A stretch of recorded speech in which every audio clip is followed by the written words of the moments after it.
सर्वप्रथम मैं परमपिता गुरु जम्बेश्वर भगवान के चरणों में नमन करती हूँ। मैं नमन करती हूँ शिक्षा के इस प्रांगण को जो हमारे समाज को शिक्षा की ऊंचाइयां दिखाने के लिए अग्रसर है। मंच पर उपस्थित सभी सम्मानितों को मेरा सादर प्रणाम। सामने विराजमान पिता तुल्य बुजुर्गों, माताओं, बहनों, बच्चों का हार्दिक अभिनंदन करती हूँ। मैं धन्यवाद देना चाहूँगी समराथल फाउंडेशन की कोर टीम को, जिन्होंने आज मुझे शिक्षा के इस मंच पर व्याख्यान देने का सुनहरा अवसर प्रदान किया है। आज जहां एक और समाज का हम नकारात्मक पहलू देख रहे हैं, उसी दौर में समराथल फाउंडेशन के द्वारा ये जो एक सकारात्मक प्रयास किया जा रहा है वो काबिले तारीफ है।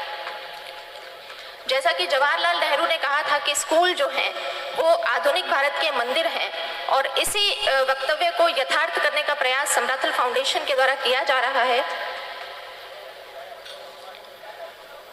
अभी समराथल फाउंडेशन के द्वारा इनमें योगदान देने के लिए जिन भामाशाहों का सम्मान किया गया है, मेरा ये मानना है कि आज समाज की जो कुरीतियां हैं, जो नकारात्मक पहलू हैं, उनके लिए हम हर एक सामाजिक संगोष्ठी में चर्चा करते हैं, लेकिन योजनाबद्ध तरीके से उनसे कैसे निपटना है, इसके लिए कोई प्रयास आज तक हमने नहीं किया है।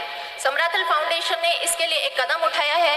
धन्यवाद के पात्र वो भी हैं, सम्मान के पात्र वो भी हैं कि उन्होंने ये सोचने की हिम्मत दिखाई है।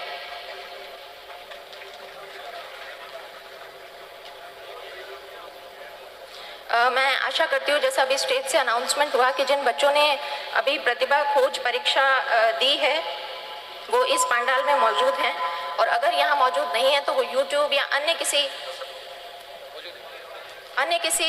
यूट्यूब आदि सोशल मीडिया से वो जुड़े होंगे। तो आज आप सभी बच्चे जिंदगी के ऐसे मोड़ पर खड़े हैं जहाँ आपके सामने बहुत सारी चुनौतियाँ, संघर्ष आने वाले हैं। इन संघर्षों से यदि आपको लोहा लेना है तो आपको मोटिवेटेड रहना होगा।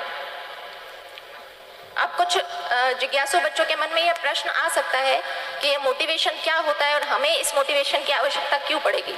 तो मोटिवेशन होता है किसी व्यक्ति का लक्ष्योन्मुखी व्यवहार है, उसे ऊर्जान्वित करना, उसे सक्रिय करना मोटिवेशन होता है। तो क्या ये मोटिवेशनल स्पीचेस सुन के आप सेल्फ मोटिवेटेड हो जाएंगे? बिल्कुल होंगे, लेकिन आने वाले सिर्फ 24 और 48 घंटों के लिए होंगे। तो जिस प्रकार से हमारे शरीर में किसी तत्व की कमी हो जाती है, हमें उसके लिए सप्लीमेंट्स लेने पड़ते हैं। जब तक हम सप्लीमेंट्स लेते हैं तब तक हमारे शरीर में उस तत्व की कमी नहीं होती है। जैसे ही हम सप्लीमेंट लेना बंद करते हैं, फिर से हमारे शरीर में उन तत्वों की कमी हो जाती है। इसी प्रकार मोटिवेशन है। यदि आप बाहर से इसके सप्लीमेंट्स लेंगे तो वो कुछ दिनों में, कुछ घंटों में वो धूमिल हो जाएंगे। इसके लिए आपको क्या करना है? आपको आत्म मंथन करना है, आत्मचिंतन करना है कि आप डॉक्टर, इंजीनियर, आरएएस, आईएएस क्यों बनना चाहते हैं। और जिस दिन इस प्रश्न का आपने जवाब खोज लिया खुद से, तो आपको बाहरी सप्लीमेंट्स की आवश्यकता बिल्कुल भी नहीं पड़ेगी। जब मैं 8वीं कक्षा में थी तो एक प्रतियोगिता में मैंने तृतीय स्थान हासिल किया, और उस दौरान मुझे उपखंड अधिकारी से सम्मानित होने का मौका मिला। जब उपखंड अधिकारी की गाड़ी हमारे स्कूल के प्रांगण में आई तो उस गाड़ी पर लगी बत्ती को देखकर मेरा बाल मन सम्मोहित हुआ था।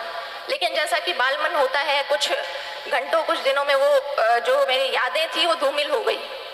उसके पश्चात 10वीं कक्षा में फिर से मुझे मौका मिला, जब मैं जिला कलेक्टर महोदय के द्वारा सम्मानित हुई। उस वक्त मैंने तय किया कि इस पद में, इस पोस्ट में कुछ तो है कि इसका इतना मान और इतना सम्मान होता है। लेकिन फिर वही चीज़ें हुई कि मैं उन चीज़ों को भूल गई। 10वीं परीक्षा के बाद जब ऐच्छिक विषय चयन का प्रश्न खड़ा होता है, उस वक्त मेरी कुछ सहेलियों ने कहा कि हम तो मैथमेटिक्स, साइंस लेंगे और इंजीनियरिंग करेंगे। उनकी बातें सुनकर मैं भी अपने घर गई और पारिवारिक मंच से मैंने भी ऐलान कर दिया कि मुझे इंजीनियर बनना है। उस वक्त बहुत सारे प्रश्न आए कि लड़की इंजीनियरिंग करके क्या करेगी, लड़की को इंजीनियरिंग करवाने का क्या फायदा है। लेकिन वहाँ मैं धन्यवाद देना चाहूँगी अपने पिता को, जो ढाल बनकर मेरे सामने खड़े रहे और मेरे इस निर्णय का पूरा उन्होंने सम्मान किया और मुझे इंजीनियरिंग की पढ़ाई पूरी करवाई। इंजीनियरिंग की पढ़ाई 4 साल पूरी करने के बाद मैं फिर से एक ऐसे बिंदु पर खड़ी थी जहाँ से बहुत सारे रास्ते निकल रहे थे, और उन रास्तों में से मुझे किसी एक रास्ते का चयन करना था। कोई विशेष गाइडेंस, मार्गदर्शन तो मेरे पास नहीं था, लेकिन परिवारजनों से विचार विमर्श किया और तय किया कि बैंक की काफ़ी भर्तियां खुली हुई है और मुझे बैंक का एग्ज़ाम देना चाहिए। इस एग्ज़ाम तैयारी के दौर में कास्ट सर्टिफिकेट के लिए मुझे फिर से उपखंड अधिकारी के कार्यालय में जाने का मौका मिला। उस दिन उनके कार्यालय के बाहर भीड़ को देखकर फिर से एक बार मुझे लगा कि इस पोस्ट के लिए मैं ट्राई कर सकती हूँ। घर आकर मैंने दबी आवाज़ में अपने पिता से पूछा कि उपखंड अधिकारी बनने के लिए मुझे क्या करना होगा। और उस वक्त ये प्रश्न पूछते वक्त मेरे पिता की आंखों में जो चमक थी, वो चमक मेरे लिए मोटिवेशन बनी। बाद में पता चला कि मेरे पिताजी ने भी अपनी युवावस्था में इन परीक्षाओं की तैयारी की थी, लेकिन वो सफल नहीं हो पाए। तो मैंने तय कर लिया कि मुझे इस परीक्षा को देना है और इसमें सफल भी होना है। तो इसी तरह से आप भी अपना सेल्फ मोटिवेशन देखें, कौन सी ऐसी चीज है जो आपको अपनी जर्नी के दौरान मोटिवेटेड रख सकती है।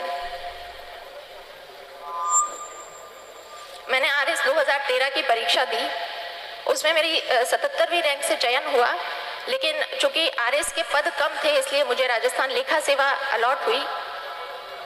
मैंने दोबारा प्रयास किया और 2016 में मुझे प्रॉपर आरएस मिला। तो आज जब ये बच्चे किसी परीक्षा की तैयारी करने के लिए आए हैं तो एक पैटर्न होता है कि हमारा एक समूह बनता है, हमारा एक ग्रुप बनता है। मैं आप सभी लोगों से अनुरोध करूंगी कि अपने उस ग्रुप का चयन बहुत सोच समझ कर करें। जब मैंने प्रारंभिक परीक्षा अपने घर से तैयारी करके पास की, मेंस के लिए मैं जयपुर गई। वहाँ पर शुरुआती दिनों में कुछ मेरे ऐसे दोस्त थे जिनका हर वक्त यही कहना होता था कि भर्ती तो सिर्फ 700 पदों पर निकली है, हमारा नंबर कहाँ आएगा। हमसे पहले भी बहुत से बच्चे हैं जो तैयारी कर रहे हैं, हमारा नंबर कहाँ आएगा। तो मैं भी उन शुरुआती दिनों में काफ़ी नेगेटिविटी से घिर गई थी। फिर मैंने तय किया कि जब परीक्षा तो देनी ही है तो क्यों ना अपना समूह बदल लिया जाए। फिर मैंने 2 ऐसी लड़कियों का चुनाव किया जो मेरे ही बैकग्राउंड से थी। हमारा बस एक ही डिस्कशन रहता था कि भर्ती तो सैकड़ों पदों पर निकली है, हमें तो सिर्फ एक पद चाहिए। और आज हम तीनों लड़कियां आरएस अधिकारी हैं और वो जो ग्रुप जो नेगेटिविटी की बातें करते थे वो आज भी आरएस की परीक्षा दे रहे हैं। इसलिए आप पॉजिटिविटी बनाकर रखें।